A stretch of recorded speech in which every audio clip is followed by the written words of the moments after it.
আমাদের একটু অসাবধানতায় কিন্তু ঘটে যেতে পারে অনেক বড় একটা দুর্ঘটনা। আবার আমাদের একটু সাবধানতায় আমরা কিন্তু বিপদ থেকে এড়িয়ে যেতে পারি।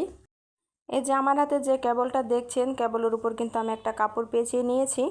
এটা হচ্ছে আমার কারেন্টের চুলা, আর আমি এই সম্পর্কে এখন আপনাদের সাথে কিছু কথা বলবো। আমি কিন্তু কিভাবে কারেন্টের চুলা ব্যবহার করতে হয় সেই সম্পর্কে কিন্তু আগে একটা ভিডিও দিয়েছি, আর আজকে আমি দেখাবো কিভাবে আমরা কেবলটাকে ভালোভাবে একটু কাপড় দিয়ে পেঁচিয়ে নিতে পারি আর বড় বড় দুর্ঘটনা থেকে আমরা বেঁচে যেতে পারি। আসুন তাহলে ভিডিওটি শুরু করছি। আসসালামু আলাইকুম এভরিওয়ান, কেমন আছেন আপনারা? রাউন্ড আপ কিচেন হাউসে আপনাদের স্বাগতম। আশা করছি আল্লাহর রহমতে সবাই ভালো আছেন। আলহামদুলিল্লাহ আমি অনেক ভালো আছি। এই যে দেখতেই পাচ্ছেন আমার হাতে কিন্তু এখানে আমি গেঞ্জির কাপড় নিয়ে নিয়েছি। আপনারা যে কোনো ধরনের কাপড় নিয়ে নিতে পারেন, সুতি কাপড় নিয়ে নিতে পারেন। কাপড়গুলো নিয়ে আমি একটু কেটে নিচ্ছি। আমি এখানে 4 থেকে 5 ইঞ্চি পরিমাণে কিন্তু আমি কাপড়টাকে কেটে নিয়েছি আড়াআড়ি করে। এইভাবে করে আমি অনেকগুলো কাপড় কেটে নেব। আজকে এই কাপড় দিয়ে আমি কারেন্টের চুলার কেবলটা পেঁচিয়ে নিব। অনেক সময় কিন্তু রান্না করতে করতে দেখা যায় কেবলটা কিন্তু গরম হয়ে যায়।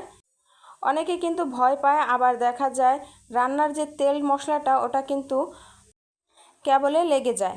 সেজন্য কিন্তু আমি কেবলটাকে ভালোভাবে আজকে এই কাপড় দিয়ে কিন্তু পেঁচে নেব। দেখুন আমি কিন্তু আগেই অনেকগুলো কাপড় ভালোভাবে করে কেটে নিয়েছি। এখানে কিন্তু 4 থেকে 5 ইঞ্চি পরিমাণে আমি কেটে নিয়েছি। এখন এই কাপড়গুলোকে আমি সেলাই মেশিনে ভালোভাবে সেলাই করে নেব। আমার কাছে এক কালারের কাপড় ছিল না সব, তাই আমি 2 ধরনের কাপড় নিয়ে নিয়েছি, সাদা আর হচ্ছে ব্লু কালার। আপনারা চাইলে যে কোনো ধরনের কাপড় দিয়ে কিন্তু আপনারা করে নিতে পারেন। এই যে কাপড়ের দুটো মাথা এক করে আমি এভাবে কিন্তু সেলাই মেশিন দিয়ে সেলাই করে নেব। আর যাদের সেলাই মেশিন নাই তারা কিন্তু হাত দিয়ে সুই সুতা দিয়ে কিন্তু সেলাই করে নিতে পারেন। এখন আমি 2 মাথাটা ভালোভাবে সেলাই করে নেব। তাহলে আপনাদের সাথে আমার আবার দেখা হচ্ছে সেলাই করে আসার পরে।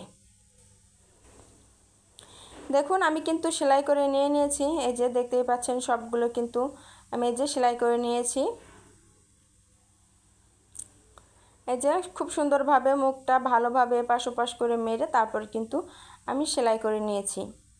এখন আমি কারেন্টের চুলার কেবলের সঙ্গে কিন্তু আমি পেঁচিয়ে নেব। আপনাদের দেখিয়ে দিচ্ছি আমি কত বড় করে নিয়েছি। আমার কিন্তু সব কাপড়টুকু লাগবে। আমি একটু মোটা মোটা করেই পেঁচিয়ে নেব, পাতলা করে পেঁচাবো না, তাহলে কিন্তু গরমটা বেশি লাগবে।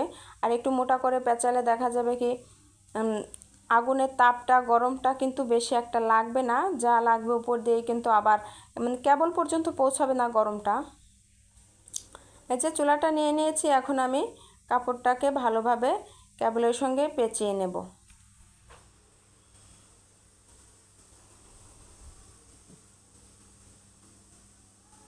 রাইস কুকারের কেবল কিন্তু খুলে ফেলা যায়, এই কারেন্টের চুলার কেবল কিন্তু একদম খুলে ফেলা যায় না, একদম ভিতর থেকেই কিন্তু জয়েন্ট করে দেওয়া। এই যে এখানে কিন্তু যে ফ্যানটা থাকে সেই ফ্যানের ওইখান দিয়ে যে বাতাসটা বের হয় সেই জায়গাটা এই যে।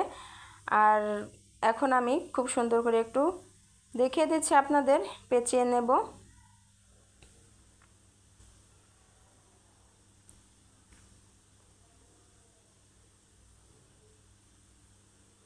এই কেবলটার এই শুরুর থেকেই কিন্তু আমি পেঁচিয়ে নেব, একদম নিচের থেকেই কিন্তু।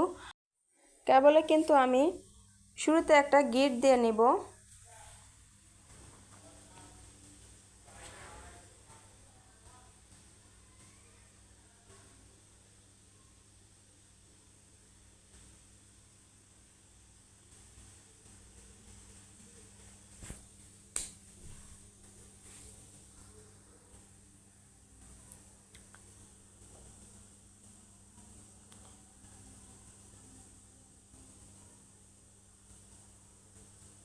কেবলে কিন্তু আমি একটা গিট দিয়ে দিয়েছি, দেখুন এভাবে একটা গিট দিয়ে দেবেন যেভাবে পারেন আপনারা। এটা হচ্ছে বর্ষি গিট, এই গিটটাই কিন্তু আমি দিয়ে দিলাম।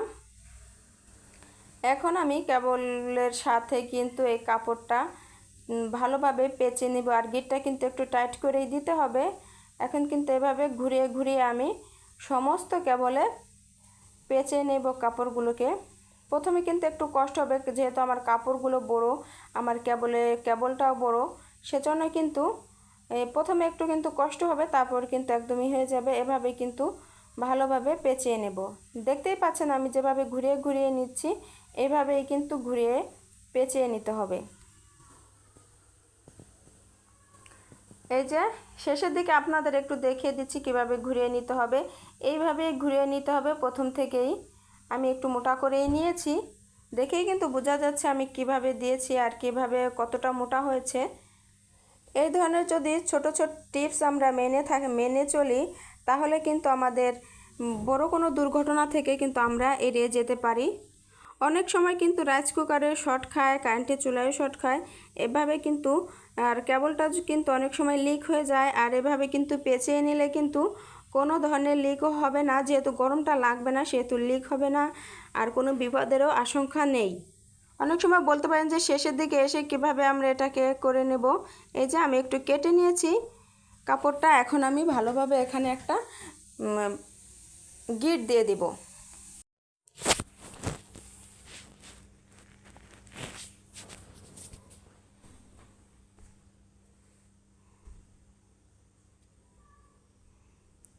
আমি এখানে গিট দিয়ে দিলাম, একটু টাইট করে দিয়ে দিয়েছি। এখন আমি আপনাদের একটু দেখিয়ে দেব, চুলাটা আমি অন করেই কিন্তু দেখিয়ে দেব যে কেমন হয়েছে। আমার ভিডিও থেকে যদি একটুও উপকৃত হন, তাহলে আমার চ্যানেলটি সাবস্ক্রাইব করে দিতে পারেন, লাইক করে দিতে পারেন, কমেন্ট করে আপনার মতামতটি জানিয়ে দিতে পারেন আমার ভিডিওটা আপনার কাছে কেমন লেগেছে।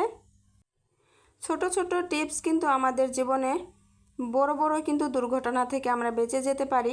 আমি এই ধরনের সেফটি কিন্তু আমি আমার মায়ের কাছ থেকে শিখেছি। আমি প্রথম যেহেতু গ্যাসের চুলা কিনেছিলাম, গ্যাসের চুলার যে পাইপটা থেকে আমার মা কিন্তু ওইভাবে পাইপটা পেঁচিয়ে দিয়েছিল, যেন ওইটায় অনেক সময় গরম তেল ছিটে লাগে, যেন এখানে যেন কোনো লিক না হয়ে যায় সেজন্য। তাই আমি ভাবলাম যে আমার মায়ের দেওয়া টিপস থেকেই আমি আমার কারেন্টের চুলাটা আমি একটু সেফটি করে রাখি। সেজন্য আমাদের ছোট ছোট ভুলেই কিন্তু আমাদের দুর্ঘটনা ঘটে, তাই একটু খেয়াল রাখতে হবে সব কিছুর প্রতি। যেহেতু কারেন্টের জিনিস সেজন্য আরও বেশি খেয়াল রাখতে হবে। এই যে আমি চলে এসেছি আমার রান্নাঘরে, আমি কিন্তু একটু আপনাদের দেখিয়ে দিচ্ছি। এভাবে কিন্তু যখন আমরা রান্না বান্না করব, তাহলে যে গরম তেলটা গরম পানিটা যেটা লাগবে সেটা যেন একদম কেবলে না লাগে। ভিডিওটি দেখার জন্য ধন্যবাদ। আল্লাহ হাফেজ, আসসালামু আলাইকুম।